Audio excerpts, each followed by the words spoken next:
सांगलीमध्ये शरद पवार गटाला धक्का बसलाय। माजी नगराध्यक्ष भाजपमध्ये जाणार आहेत। वैभव पाटील यांनी भाजपची वाट धरली आहे। सांगलीच्या विट्याचे माजी नगराध्यक्ष आणि राष्ट्रवादी शरद पवार गटाचे युवा नेते वैभव पाटील यांनी भाजपमध्ये ते दाखल होणार आहेत। मुंबईमध्ये भाजप प्रदेशाध्यक्ष चंद्रशेखर बावनकुळे यांच्या उपस्थितीमध्ये वैभव पाटील आपल्या समर्थकांसह भाजपमध्ये प्रवेश करणार असून राष्ट्रवादी काँग्रेस शरद पवार गटाला मोठा धक्का मानला जातोय।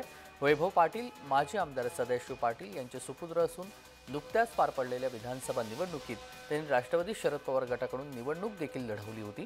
मात्र निवडणुकीमध्ये त्यांचा पराभव झाला होता। तर राष्ट्रवादी काँग्रेस शरद पवार गटाला सोडून आता वैभव पाटील हे भाजपमध्ये जाणार आहेत। राष्ट्रवादी शरद पवार गटाला हा मोठा धक्का मानला जातोय। माजी नगराध्यक्ष हे भाजपच्या वाटेवर आहेत, ते भाजपमध्ये प्रवेश करणार आहेत।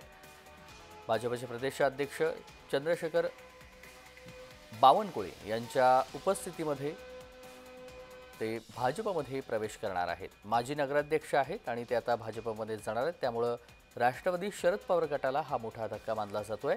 वैभव पाटील यांनी भाजपची वाट धरलेली आहे। विधानसभा निवडणुकीमध्ये त्यांनी राष्ट्रवादी शरद पवार गटाकडून निवडणूक देखील लढवली, मात्र निवडणुकीमध्ये त्यांचा पराभव झाला होता। तर राष्ट्रवादी काँग्रेस शरद पवार गटाला सोडून आता वैभव पाटील हे भाजपमध्ये जाणार आहेत, त्यामुळे सांगली जिल्ह्यामध्ये राष्ट्रवादी शरद पवार गटाला हा मोठा धक्का मानला जातोय। दीपक चव्हाण आपले प्रतिनिधी जोडले गेलेले आहेत। दीपक, सांगलीमध्ये शरद पवार गटाला हा धक्का आहे, वैभव पाटील हे भाजपमध्ये प्रवेश करणार आहेत, सविस्तर।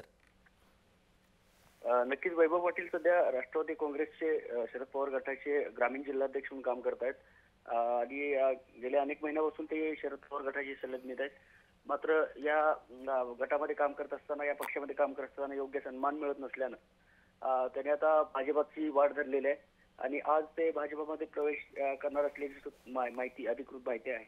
आणि यामुळं ग्रामीण भागामध्ये जे राष्ट्रवादीचं नेटवर्क आहे ते वैभव पाटील यांच्या भाजपमध्ये जाण्यामुळं अगदी राष्ट्रवादी काँग्रेस हा मोठा धक्का मानला जातोय। धन्यवाद दीपक, आपण दिलेल्या सविस्तर माहितीसाठी। बातम्यांसंदर्भातले अपडेट जाणून घेऊ।